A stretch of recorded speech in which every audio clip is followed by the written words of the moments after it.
Hello boss, আর একবার আমি সুমন তোমাদের বেশ ইন্টারেস্টিং কোশ্চেন নিয়ে অনেকে কোশ্চেন করেছিলে পরপর সপ্তাহগুলোতে আমি নিতে পারিনি, সেগুলো নিয়ে আজকে তোমাদের সামনে এসছে এবং তোমাদের বেশ কিছু প্রশ্ন Realme 10 pro plus, Redmi note 12 series, স্যামসাংয়ের ফ্ল্যাগশিপ কিলার এবং স্যামসাংয়ের একটা সস্তার স্মার্টফোন নিয়েও ছিল।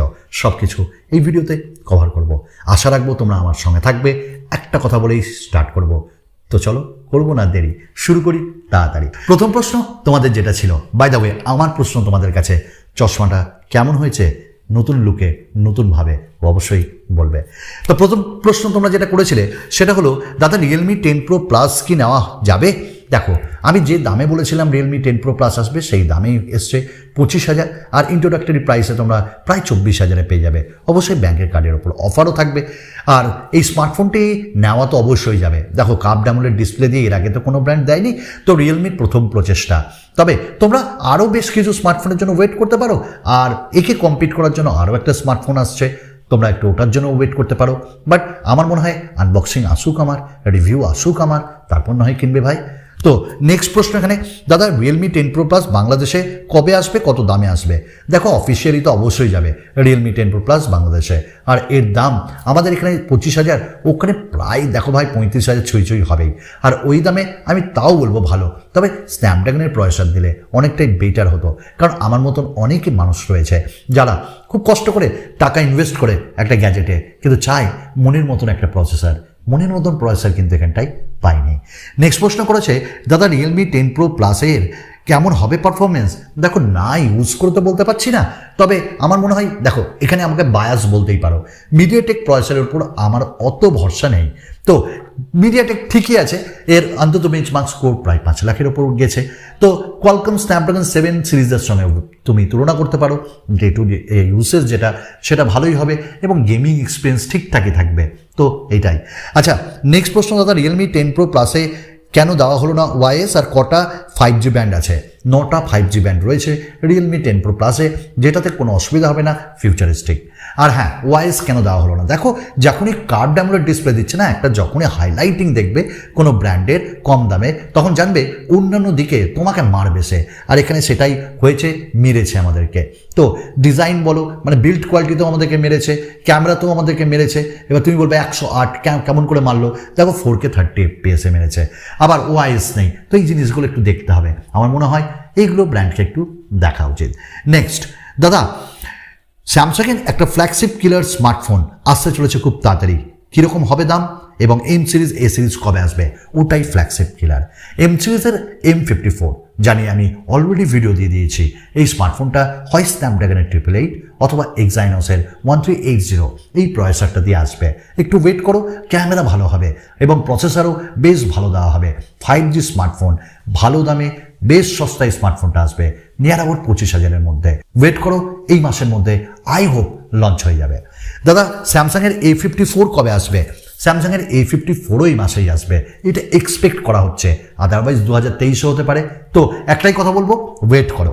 স্যামসাংয়ের একটা সস্তা 5G বা 4G স্মার্টফোনের দাদা নাম বলুন যেটা আসছে বলতে, দেখো একদমই যদি কম দামে বলি 9,000-এর নিচে, তাহলে এই তো লঞ্চ হয়েছে Samsung M04 MediaTek Helio G35 দিয়ে, ওটা একবার দেখতে পারো যদি একদম বেসিক কাইন্ড অফ স্মার্টফোন তোমার লাগে।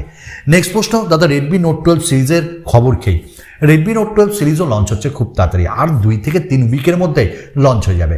রিয়েলমি যেখানে লঞ্চ করেছে রেডমি না করলে হয়, আর রেডমি নোট 12 প্রো যে এক্সপ্লোরার এডিশন, এই স্মার্টফোনগুলো আসবে। তবে মনে করা হচ্ছে ইন্ডিয়াতে এগুলো হাইপার চার্জ নামে আসবে এবং সেখানেও মিডিয়াটেক ডাইমেনসিটির 1080, আমরা ওখানেও পেয়ে যাবো হিলিও G99, এরকম বেশ কিছু প্রসেসর দিয়ে স্মার্টফোনগুলো আসবে। আমরা ওখানেও পাবো অ্যামোলেড ডিসপ্লে, ডুয়াল স্পিকার, তবে ইন ডিসপ্লে ফিঙ্গারপ্রিন্ট স্ক্যানার থাকবে না। ওয়েট করো, আই হোপ ভালো কিছু পাবো। নেক্সট প্রশ্ন, যেটা আমি বলছিলাম যে কম্পিট করার মতন একটা স্মার্টফোন আসছে, আমি কথা বলছিলাম ইনফিনিক্স জিরো আলট্রা সম্পর্কে, যেটা ডিসেম্বরের 20 তারিখে লঞ্চ হচ্ছে। ওটাও কার্ভ অ্যামোলেড ডিসপ্লে 6.8 ইঞ্চেসের সঙ্গে, এই সম্পর্কে ডিরেক্ট ভিডিও দিয়ে দিয়েছি, দেখতে পারো। আর হ্যাঁ, এখানে থাকছে কার্ভ ডিসপ্লে, প্রসেসরও ভালো থাকছে মিডিয়াটেকের 920, এবং কোথাও না কোথাও 200 মেগাপিক্সেলের ক্যামেরা, 180 ওয়াটের ফাস্ট চার্জার আমায় কিন্তু বস একটু অ্যাট্রাক্ট করেছে। তবে কিছু বাজে জিনিসও আছে। তো এটি 30,000-এর মধ্যে লঞ্চ হওয়ার কথা। 1 মিনিট দেখতে পারো এই ভিডিওটাকে দেখার পর। নেক্সট প্রশ্ন এখানে, দাদা একটা ভালো বাজেটে স্মার্টফোন বলুন যা গেমিং এবং ক্যামেরায় দুর্ধর্ষ। আমার বাজেট হলো 25,000। বাজেট হলো 25,000। 25,000-এর মধ্যে আমি এই মুহূর্তে বলতে পারি Realme 9 Pro Plus নিতে পারো। এই মুহূর্তে বলতে পারি Realme 10 Pro Plus-এর জন্য ওয়েট করো, কারণ দেখো আমরা আনবক্সিং রিভিউ আনবো তো তারপর। অথবা IQ তোমরা কিনতে পারো। IQ এর স্মার্টফোন কিন্তু বিভৎস ভালো। আমি নিজে IQ 9 ব্যবহার করি। গেমিং এবং ক্যামেরা মিডিওকার হয়, বাট গেমিং খুব সুন্দর হয়। দাদা কোন ইউআইটা ভালো, স্যামসাংয়ের ইউআই, রিয়েলমির ইউআই না ভিভোর ইউআই? দেখো একটাই কথা বলবো, আমার কাছে স্যামসাংয়ের ইউআই বেটার, কারণ ওয়ান ইউআই অসাধারণ এবং ওয়ান ইউআই 5-এ যা ফিচার্স দেওয়া হয়েছে ওটা তো এক কথায় অনবদ্য, এবং তার ডেডিকেটেড ভিডিও নিয়েও আসবো। হ্যাঁ, তারপরে আমি রাখবো রিয়েলমির ইউআইকে। হ্যাঁ, সত্যি কালার রয়েছে, এখানে বেশ কিছু ফিচার্সকে ইনক্লুড করা হয়েছে যেটা আমি ইউজ করছি। তো এখানটা একটাই কথা বলবো, যেটা OnePlus-এর স্মার্টফোন যারা ইউজ করতে তাদের তেমন কিছু এক্সট্রা লাগবে না, আর যারা ইউজ করতে না, OnePlus ইউজ করার ইচ্ছে ছিল, তারা কিন্তু এখানটাই ইউজ করে এনার্জি করবে। দাদা Realme 10 Pro কি কেনা ঠিক হবে? Realme 10 Pro এই স্মার্টফোনটা না কিনে আমি বলবো Realme 10 Pro Plus নেওয়াটাই বেটার হবে।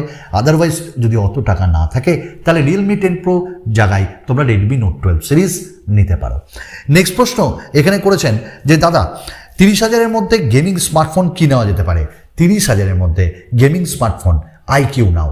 IQ কিন্তু তোমাকে 9S তুমি নিতে পারো, জেড সিরিজ নিতে পারো, যে স্মার্টফোনগুলো তোমাকে পারফরমেন্স দুর্ধর্ষ দেবে এবং গেমিংয়ের জন্য আমার মনে হয় ভার্চুয়াল র্যাম থেকে, ডিসপ্লে চিপ থেকে একমাত্র IQই দেয় তোমাদের।